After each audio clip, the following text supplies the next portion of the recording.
Welcome back to part 3 of our videos on area between curves. It turns out that the previous example could have been solved a different way by integrating with respect to y. So if we are integrating with respect to x, the formula for the area between the two curves that we have been using has been capital A is equal to the definite integral from a to b of our upper curve minus our lower curve dx. If we are integrating with respect to y, then we can use the formula a is equal to the definite integral from c to d of the curve that's on the right minus the curve that's on the left, or if you're following this graphic here, we can do xr minus xl. So let's use this for our next example, which is actually the previous example from the end of our part 2 video. It says find the area of the region enclosed by x equals y squared and y equals x minus 2 by integrating with respect to y. So we have our graph here, and you might be asking, why would we want to integrate with respect to y? Does that help us at all? And the answer in this scenario is that if we were to integrate with respect to y, that means that essentially what's happening is our rectangles are kind of stacking vertically now, and the width, or however you want to, the height, however you want to think about it, basically this dimension of our rectangle is delta y. So we're kind of looking at it now like this, where our rectangles are stacking vertically this way. And it turns out that the benefit of integrating with respect to y is that in the previous example, we had to split up our integral into two different integrals. And in this case, if we are stacking our rectangles vertically like this, it turns out that we can actually find the area of the enclosed region using a single integral.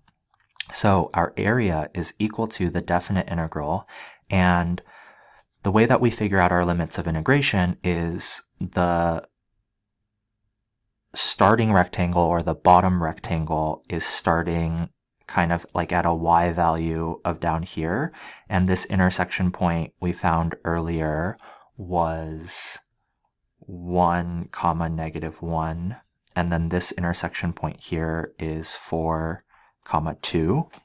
If you don't recall how we would get that, we found that when we used the substitution to solve for our system of equations earlier, so what we did was we had x equals y squared, we substituted y with x minus 2, and when we solved this equation, we ended up getting x equals 1 and x equals 4. Now what you can do is you can substitute those values into either of the equations. I'm going to use that one. So we get y equals 4 minus 2, which is 2, and then y equals 1 minus 2, which is equal to negative 1. So that's how we are getting these y values here. And so our limits of integration would be from y equals negative 1 to y equals 2.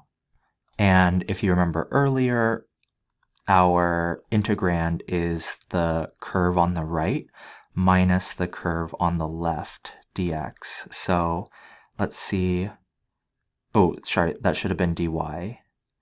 So our curve that's on the right is the linear one, and the only thing is that we need to get it in terms of y since we're going to be integrating with respect to y. So right now we have y equals x minus 2. I want to solve this for x, so I'm going to add 2 on both sides, and we end up getting x is equal to y plus 2. So that is our curve that's on the right, y plus 2. And then we want to subtract off the curve on the left. That's already solved for in terms of y, so I can just subtract off y squared now. That looks like that. So we're integrating with respect to y. Our curves are now given in terms of y. So we're good to go. We can start integrating. I'm going to take the antiderivative of each of those terms.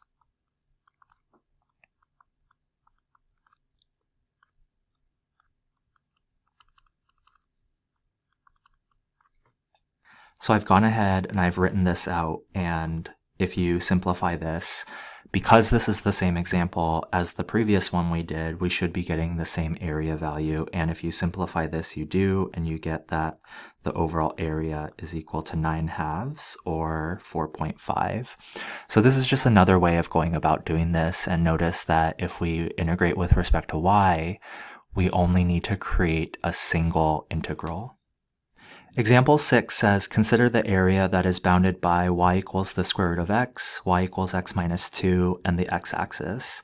Part A says, sketch the region in quadrant 1. So here is my y-axis, here is my x-axis. The square root of x looks something like that. X minus 2 is a linear function. It goes through the ordered pair 0, -2, that is the y-intercept, and it has a slope of 1. So that's going to look something like that. And then we're also bounded by the x-axis, so we're bounded by that there. And the area of the region that we're looking for is this region here. Now, what's going to be helpful for us is for us to figure out what is this point of intersection right here. So luckily, we have both of our equations as y equals something in terms of x. So we can solve this system of equations by setting these two equations equal to each other. So I have x minus 2 is equal to the square root of x. All right, so from here, what I'm going to do to try and isolate x or solve for x is I'm going to square both sides. If I do that, the square root of x quantity squared would be x, and then if I multiply that out, I think we actually did this in a previous example, so I'm just going to say that that's equal to x squared minus 4x plus 4. If I subtract x on both sides, we get x squared minus 5x plus 4 is equal to 0. If I factor this, we get x minus 4 times x minus 1 is equal to 0. And then if I use the zero product principle and set both of these factors equal to 0, we end up getting x equals 4 and x equals 1. Now, if you look at the graph that I've drawn, it doesn't really look like the two curves are intersecting when x equals 1. And that is because if you remember from either pre-calculus or algebra or previous math class, x equals 1 is called an extraneous solution.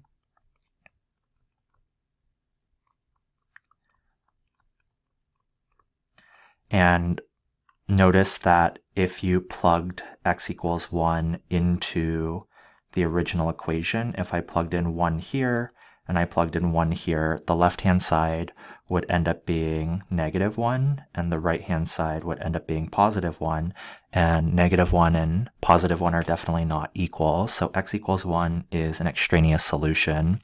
And for background, the reason that it appeared is because we had this and we ended up squaring both sides. So you want to always make sure you're checking for extraneous solutions. But ultimately, the thing that we care about is that our two curves are intersecting when x equals 4. And the other thing is that we want to find the y value because ultimately we're going to need that. So when x equals 4, I could plug in x equals 4 into either of these equations. It doesn't matter. I'll plug it into the linear one. So we get y equals 4 minus 2, and we get y equals 2. So then the y value of the point of intersection is y equals 2. Now, my graph is not that pretty, so let's see if we can't get a nicer one. Okay, so here is our answer to part A, and as we can see from the grid lines here, our point of intersection is the point 4, 2. Part B says, using vertical rectangles, set up the integral. The important part is set up the integral that will calculate the area of this region. So if we're using vertical rectangles, that's another way of saying that we will be integrating with respect to x, because my rectangles are going to stack up side by side.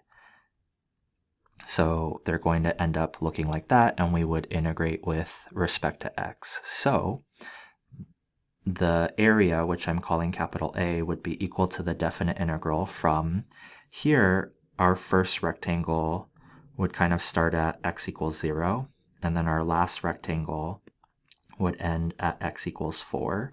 So those are our limits of integration if we're going to be integrating with respect to x. So I have 0 to 4 of, and then we need our upper curve and our lower curve.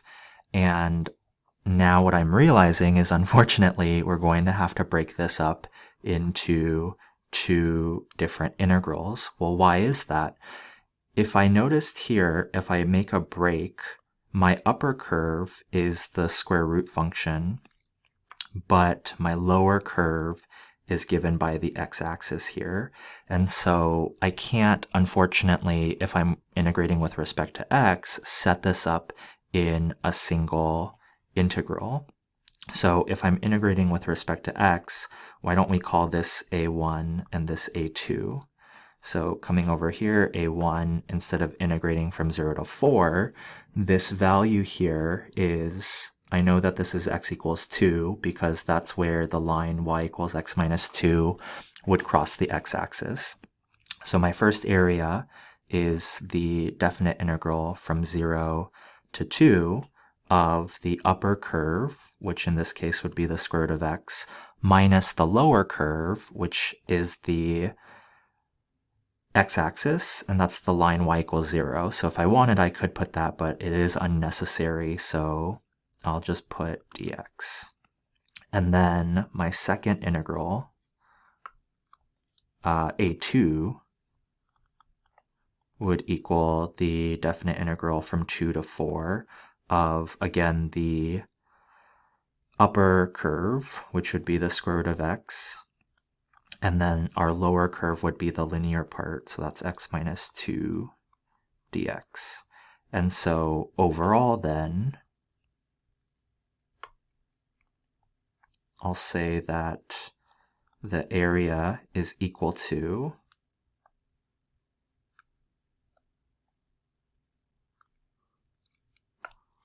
the sum of these two definite integrals. So here is our answer for part B. Let's move on to part C. It says using horizontal rectangle, set up the integral that will calculate the area of this region. So that would be with respect to y. The nice thing about integrating with respect to y, or setting up my the rectangles this way, where they're kind of stacking up like this.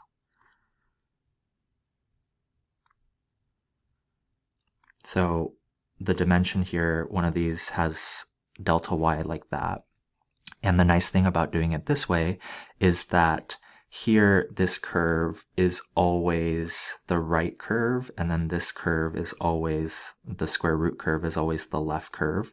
So I'll be able to set up my area as a single definite integral. I know here that this is the point 0, 0, and this point here is 2, 0. So I'm highlighting that because if I'm integrating with respect to y, my lowest rectangle is kind of starting out here at y equals 0. So my lower limit of integration is going to be 0. And then if I keep stacking my rectangles this way, the uppermost one is going to stop at the y value of 2. So that's why my upper limit of integration is 2. And then the right curve is the linear curve, but we're integrating with respect to y. So right now I have y equals x minus 2. If I add 2 to both sides, we end up getting x equals y plus 2.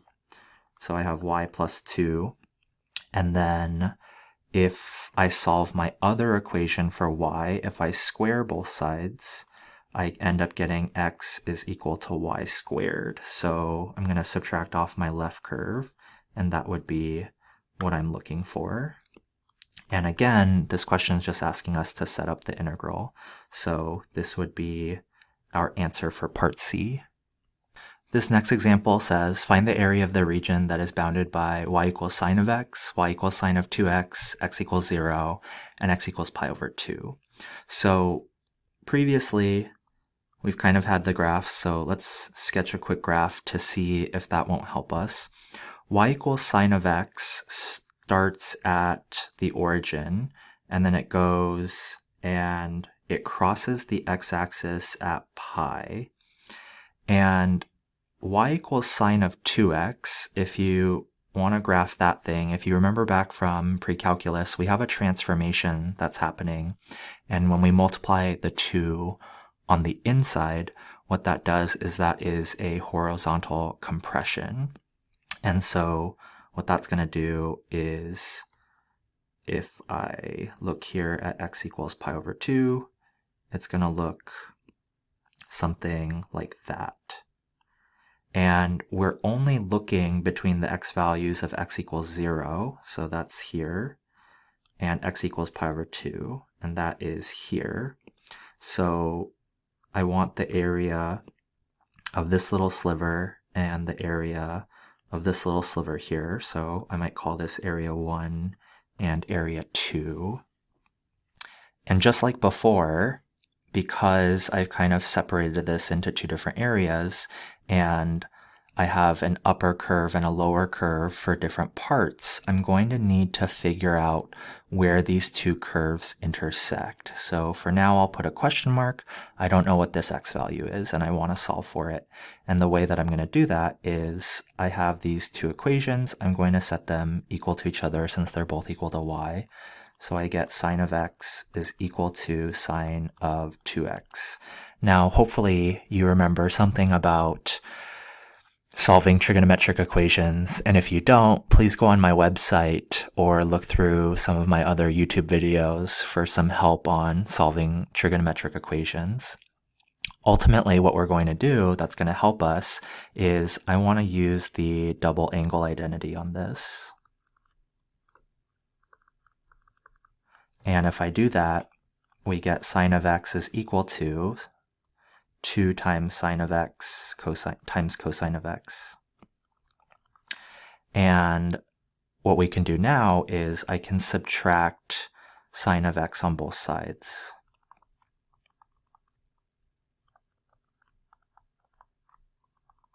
And then one of the sides will equal 0. From here, what I can do is I can factor out a sine of x.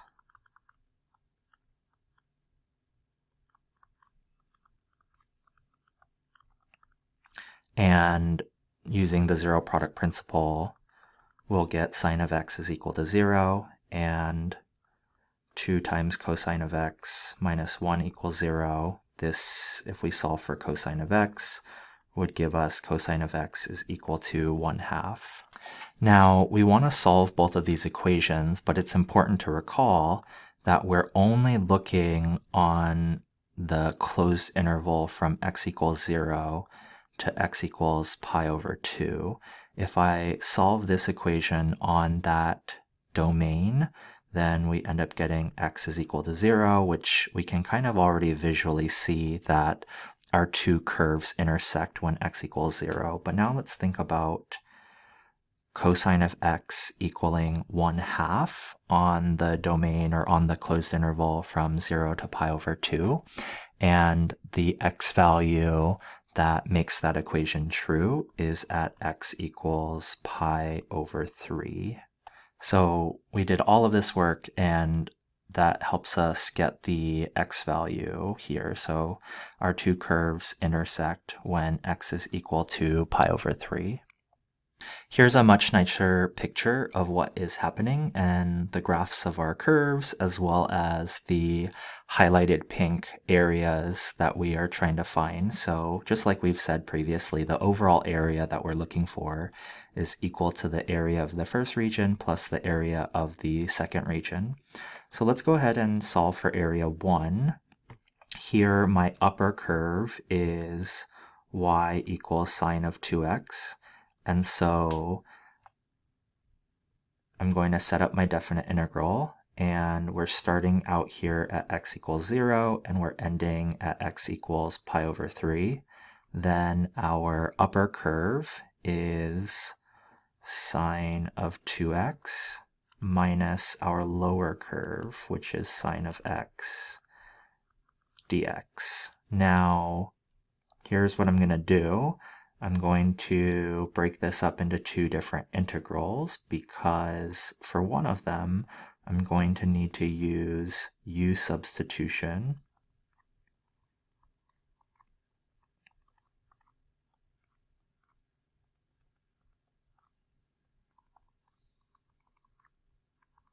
Okay, so for our first integral, I'm going to go ahead and I'm going to let u equal 2x, and then that will imply that du is equal to 2 times dx. If I divide both sides by 2, I get 1/2 du is equal to dx. So this first integral, I can rewrite that as 1/2 times the definite integral. And why don't we solve for new limits of integration? So u equals 2 times 0, which is 0. So in terms of u, my lower limit of integration is 0. And then u equals 2 times pi over 3. So my new upper limit of integration is going to be 2 pi over 3. And then we have sine of u du. So that part is going to equal 1/2. The antiderivative of sine of u would be cosine of u, evaluated from u equals 0 to u equals 2 pi over 3. I'm going to factor out the constant of 1/2 and evaluate cosine of 2 pi over 3 minus cosine of 0. And that ends up equaling 1/2. Cosine of 2 pi over 3 is negative 1/2. Hopefully you remember your unit circle. And then cosine of 0 is 1. Also, the antiderivative of sine should have been negative cosine. So I'm going to factor out the negative there. That is going to give us negative 1/2 times negative 3/2. And if I multiply those, that gives me 3/4. Now, let's come over here and do this integral. If I integrate sine of x, that would give me negative cosine of x. I'm evaluating that from x equals 0 to x equals pi over 3. And that's going to give us, I'll factor out the negative sign, and we have cosine of pi over 3 minus cosine of 0. And that is equal to negative cosine of pi over 3 is 1/2. Cosine of 0 is 1. So that's going to be 1/2 minus 1 is negative 1/2. Negative 1/2 should be positive 1/2. So, getting a little unorganized here, our first definite integral evaluates to 3/4, and our second one evaluates to 1/2. If I subtract those, 3/4 minus 1/2 is 1/4. So all of that gives us that A1 is equal to 1/4. Okay, so now let's solve for area 2.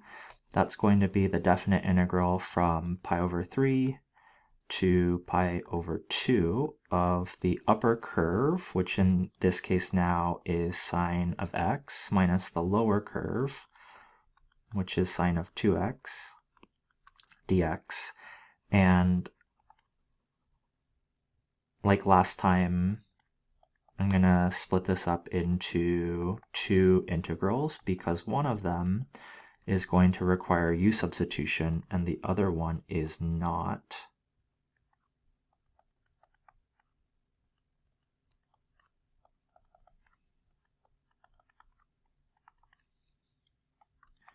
Okay, so for this integral here, again, I'm going to set my u value equal to 2x, then we get du is equal to 2 dx, then 1/2 du is equal to dx. All right, so I worked out that u substitution, and for our second definite integral there, we should end up getting 1/4. And then for this one, if I take the antiderivative of sine of x, that's going to equal negative cosine of x, and I'm evaluating this from x equals pi over 3 to x equals pi over 2. And I'm going to factor out the negative sign. So I have cosine of pi over 2 minus cosine of pi over 3. That is equal to negative. Cosine of pi over 2 is 0. Cosine of pi over 3 is 1/2. So that ends up simplifying to 1/2. So this boxed thing here is going to turn into, the first definite integral evaluates to 1/2, and then minus the second definite integral, which evaluates to 1/4, and 1/2 minus 1/4 is 1/4. So I have that area 1 is equal to 1/4. Area 2 was also equal to 1/4. If I add 1/4 and 1/4 together, I get 1/2. So the overall final answer is 1/2.